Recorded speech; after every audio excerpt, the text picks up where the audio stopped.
Now, getting back to the action here on Rocky Top, it was a big week for Diamond Sports with both baseball and softball faced Alabama in a crucial series. From where we're going to head on over to Zach Pelfrey and Allie Seaton.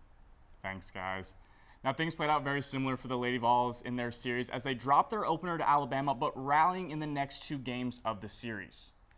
After a 12-out shutout loss, Sage Marjetko took to the circle and twirled a one-hit shutout and struck out 6 in a 2-0 victory Sunday.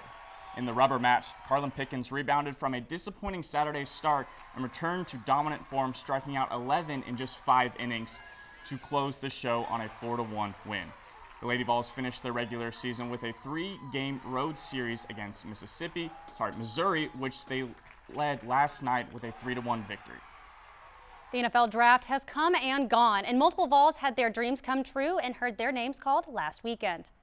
Cornerback Colton Hood was the first Vol to be drafted when the New York Giants selected him with the 37th overall pick. TVC got the opportunity to speak to Hood about when that moment meant to him, and here's what he had to say. It felt great, hearing my name called on draft night. Still feels kind of surreal, just knowing I'm about to get to live my dream of playing in the NFL, but it was a great feeling. After dropping. The next Vol to be drafted was wide receiver Chris Brazzell, who was chosen by the Carolina Panthers in the 3rd round. Cornerback Dermod McCoy, who was expected to be a first-round pick, had to wait until the first pick of round 4 and was picked by the Raiders. Other players were also selected were Joshua Josephs and Tyree West, bringing the total number of Vols drafted to 5. After dropping their series opener, Tennessee baseball rolled Alabama in a Friday doubleheader to take the series. For more on how the Vols turned the tide against the tide, get it? Let's head over to our very own Allie Campbell and Lewis Maddox, who are live from Lindsey Nelson Stadium.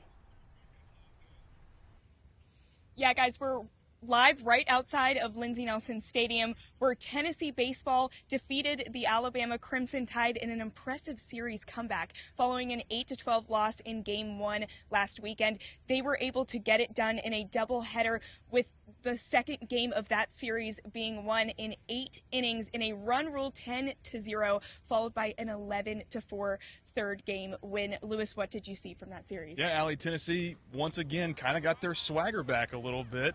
And the biggest thing was pitching. Tegan Coons was absolutely fantastic. Went all 8 innings in that first game of the doubleheader when the Vols won 10-0. And then in the second game, 11-4, the Vols win and take the series. Bo Rudy from the bullpen was absolutely fantastic, closing out the game and shutting down the Crimson Tide. And also at the same time, 21 runs over the span of 2 games in a doubleheader on the same day. Nobody in the country is matching up with that offensive firepower that Tennessee had last weekend, but the question is, can Tennessee sustain that offensive and defensive consistency, which they haven't done all season for more than 1 week? Can they sustain it going up to Lexington this weekend to face off against Kentucky? We're just going to have to find out. Yeah, you mentioned Tegan Coons. He was awarded Golden Spikes Award and D1 Baseball Player of the Week following his impressive performance. And for a preview of this weekend's series against Kentucky, tune into Torch Sports at 2 p.m. live on YouTube. For Lewis Maddox and Allie Campbell, back to you guys at the desk.